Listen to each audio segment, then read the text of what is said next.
ഇന്നലെ വളരെ സങ്കടമുള്ളൊരു വാർത്ത കേട്ടു. ഏകദേശം ഒരു 1.5 മാസത്തോളമായിട്ട് ചില വ്യക്തിപരമായിട്ടുള്ള കാരണങ്ങളാൽ നാട്ടിൽ നിൽക്കുന്നതിനെ സംബന്ധിച്ചിടത്തോളം വളരെ ഷോക്കിംഗ് ആയിട്ടുള്ളൊരു ന്യൂസ് ആയിരുന്നു.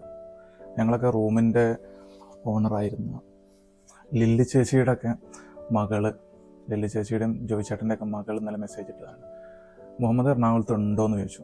ഞാൻ പറഞ്ഞ ചേച്ചി ഇല്ല, അവിടെ ഉണ്ടെങ്കിൽ എന്തായാലും നാളെ ഒന്ന് വരണം, അതായത് ഇന്ന് മമ്മിയുടെ 30 സത്യത്തിൽ ഷോക്കിംഗ് ആയിട്ടുള്ള ന്യൂസായിരുന്നു.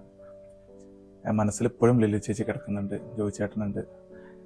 ഞങ്ങൾ വാടകയ്ക്ക് താമസിക്കുന്ന റൂമിൻ്റെ തൊട്ടപ്പുറത്ത് അവിടെ തന്നെയാണ് അവരുടെ താമസം ഉണ്ടായിരുന്നത്. എപ്പോഴും നമ്മൾ അതിലൂടെയൊക്കെ പാസ് ചെയ്യുന്ന സമയത്തൊക്കെ ചിരിച്ചിട്ടല്ലാണ്ട് ഒരാളെ നമ്മളിങ്ങനെ വെൽക്കം ചെയ്യുന്നൊരു മോഡലല്ലാണ്ട് ലില്ലി ചേച്ചിയെ ഞാൻ കണ്ടിട്ടില്ല.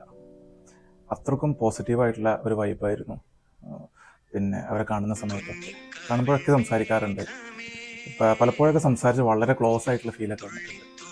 ഇവൻ ജോയി ചേട്ടനൊക്കെ ഇടയ്ക്ക് റൂമിൽ വന്നിട്ട് പറയാം, മുഹമ്മദ് ഫ്രീ ആണെങ്കിൽ ഒന്ന് വാ. അപ്പോൾ ഞാൻ ചോദിക്കാം എന്താ ചോദിച്ചേട്ടാ? അല്ല, വീട്ടിൽ റൂമിൽ AC തണുക്കണില്ല എന്ന് പറയും. എനിക്കൊക്കെ ഭയങ്കര കൗതുകമുള്ള കാര്യമായിട്ട് തോന്നിയിട്ടുണ്ട്. നമ്മളോട് അത്രത്തോളം ഒരു സ്പേസ് ഉണ്ട് എന്ന് തോന്നുന്നതുകൊണ്ടാണല്ലോ ആളുകൾ നമ്മുടെ അടുത്ത് വരുന്നതിലെ. തുറക്കൂലെന്ന് ഒരു കാലത്തും തുറക്കൂലെന്ന് വിചാരിച്ചൊരു വാതിൽ ഒരാളും വന്ന് മുട്ടാൻ പോകണില്ല. ഞാൻ പോവാറുണ്ട്, വീട്ടിൻ്റെ ഉള്ളിൽ കയറി സംസാരിക്കാറുണ്ട്. വല്ലാത്തൊരു പോസിറ്റീവ് എനർജി ആയിരുന്നു ലില്ലി ചേച്ചിയുടെ അടുത്ത് നമുക്ക് കിട്ടിയിരുന്നത്. അപ്പം ഞാൻ പറയണത്, അത് വല്ലാത്തൊരു സങ്കടമുള്ള ന്യൂസാണെങ്കിലും ഇതിലൊരു മെസ്സേജ് ഞാൻ എല്ലാവർക്കും തരാൻ ആഗ്രഹിക്കുന്നത്, പ്രത്യേകിച്ച് നമ്മളെ യുവ സഹോദരങ്ങളോടൊക്കെ പറയാനുള്ളത്, if you want A positive, നമുക്ക് ഒരു പോസിറ്റീവ് വൈബ് ക്രിയേറ്റ് ചെയ്യണമെന്നുണ്ടെങ്കിൽ നിങ്ങളെടുത്ത് തന്നെ ഇതിൻ്റെ സൊല്യൂഷൻ ഉണ്ട്. Go to your grandparents. ജീവിച്ചിരിക്കുന്ന പിന്നെ വല്യമ്മമാർ വല്യപ്പന്മാർ എന്നൊക്കെ പറയണവർ ജീവിച്ചിരിപ്പുണ്ടെങ്കിൽ ഓരോരുത്ത് പോയി കുറച്ച് നേരം ഇരിക്കുക. എന്താ അതിൻ്റെ ഒരു ഗുണം എന്നറിയും?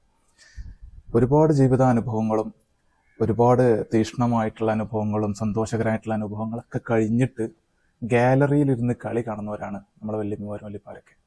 അവരെ സംബന്ധിച്ചോളം നമ്മൾ ഈ വ്യാകുലപ്പെട്ട് കൊണ്ടിരിക്കുന്ന, അല്ല ചിന്തിച്ചുകൊണ്ടിരിക്കുന്ന വലിയ ബാലിക്കേറ മലയായിട്ട് നമ്മൾ കണ്ടുകൊണ്ടിരിക്കുന്ന സംഗതികളൊന്നും ഒരു വിഷയമല്ല. അവരതിൻ്റെ അപ്പുറം കണ്ടു വന്നവരാ. അപ്പോൾ ഓരോരുന്നൊക്കെ നമുക്കൊരു പോസിറ്റീവായിട്ടുള്ളൊരു വൈബ് കിട്ടാണ്ട്, ഒരു പോസിറ്റീവ് എനർജി നമ്മളിലേക്ക് കൺവേ ചെയ്ത് വരാണ്ട് ഇത്തരം ആളുകളോടുള്ള സഹവാസം നമ്മൾ കൂട്ടുക.